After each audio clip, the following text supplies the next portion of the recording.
Добар ден на сите. Јас сум Деја Танасов и денес ќе ви зборувам за книгата која мене ме воведе во возбудливиот свет на трилерот во литературата. А воедно и книга која откако ќе ја започнете не ќе можете да ја оставите. Покрај возбудливата содржина на оваа книга, јас ја избрав и во чест на професорот Ѓорѓе Марјановиќ, доаен на македонското кривично право. Мислам дека книга во која самата тема е токму криминалот е соодветна за денешниот настап. Името на книгата гласи "И не остана ниту еден" од писателката Агата Кристи, позната по својот интересен и посебен стил на пишување, особено на криминалистички романи како и овој. Книгата започнува со представување на 8 луѓе, кои меѓусебно се разликуваат во многу аспекти. Во професијата, местото на живење, возраста. Но едно нешто ги поврзува.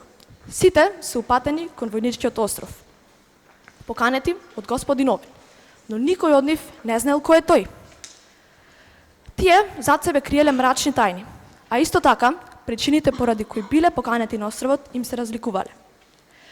По пристигнувањето на островот, тие биле пречекани од слуги, господја и господин Роџерс, исто така поканети од господинот Овен. Во оваа книга нема многу ликови, само оние кои на почетокот ги спомнав. Но тие биле од нив очекувано да останат на островот една недела, но ниту еден од нив никогаш не се вратил дома. Со секое вртење на страната на оваа книга се соочував со чувство на тензија, кое се повеќе се зголемуваше како што се доближував до крајот на романот.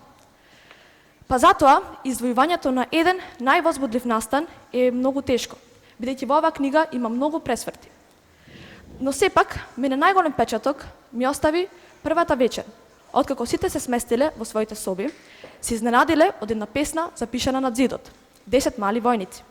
Таа предизвикала едно носталгично чувство кај нив, иако во неа се зборувало за смртта на војниците еден по еден на различни начини. Тие во тој момент не биле свесни дека таа песна ќе предскаже нивната судбина.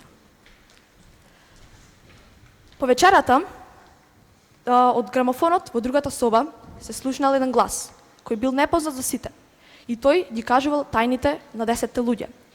Тие во тој момент многу се збуниле и многу се растревожиле. Подоцна, еден од нив, Антони, ненадејно се задавил. Доктор Армстронг, експерт за вакви случаи, открил дека станувало збор за труење. Еден меѓу нив бил убиец. Сега сватиле дека ништо на тој остров не било случајно. Наредните денови им изгледале слично вака. Не би сакала да ви го скратам чувството на вчудоневиденост кога дознавате кој се крие во сенката на овие убиства. И затоа, доколку сакате да дознаете кој е убиецот и кој е неговиот мотив, нема јас да ви кажам, туку ќе ви препорачам да ја прочитате книгата. Ви благодарам за вниманието.